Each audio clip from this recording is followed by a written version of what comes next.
Hey, this is Nicholas with the Backyard TARDIS here with some more adventures in locksmithing.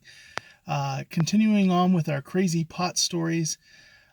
This one is kind of going to be a compilation one, but when under the influence of pot, many people have the idea to do it themselves. And this is one of these is pot, one of them's a different drug that I won't go into, but especially with cars, they'll get on YouTube, they'll see something, or they'll get the idea in their head that they can do something, and then they mess things up big time.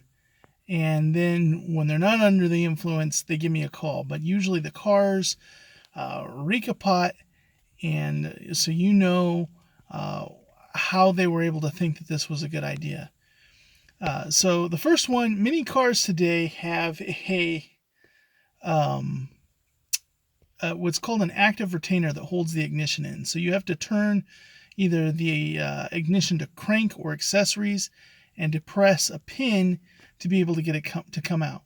And it's not just the pin that's holding it back. Many times the tailpiece interacts with gears in the back, and if they're not in the right position, if you rip it out, it's going to mess stuff up. So the lock either needs to be picked or some other solution to get it actually out. Well, I've seen a lot of people get inventive, drill the pin out, even though it's a hardened pin, do different things. But these people decided to take a grinder to the steering column and just saw down one whole side and completely take that outer housing of the steering column and cut it in half. And then they called me out, handed me ignition, and asked me to make a key for it. In the end, it was like, they thought they were just going to be able to, zip tie the ignition onto the steering column. Now they need a whole new steering column, whereas before I would have just drilled out the ignition and all they needed was a new ignition. But now they need a whole new steering column. Well, here's the other problem. They didn't remove the transponder ring. Now, the transponder system is an anti-theft device. It reads the chip in the key and then tells the computer that it's okay to turn on. So without that, the car's theft system shuts the car off. So they sawed through all those electronics, which they could have undone one screw and pulled the ring off, undid the wiring. Despite the fact that it's got wires plugged into it and all that, they didn't see a need to take that off. They just grind right through it, and they caused themselves some significant amount of damage. Now, here's the second one. This is another one with a car. This time it was with a PT Cruiser. This lady was not on pot. She was on something a little bit more hard. Many people do pot recreationally. In a lot of states, it's legal, but this was some next level stuff.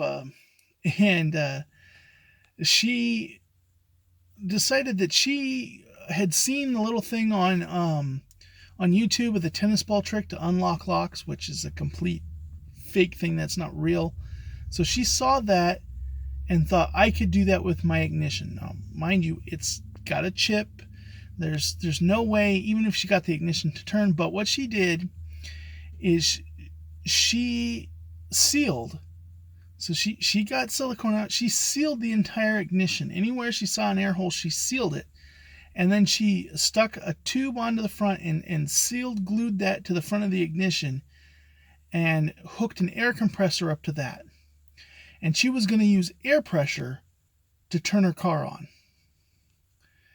You got to be on some next level stuff to think that that's a good idea. Now, what she ended up doing was shooting the electronic switch at the back and all the electronics that sit at the back of the ignition that actually tell the car what section, if you have an accessories on, start, and tells all the car that just blew all of that off the back, and it exploded.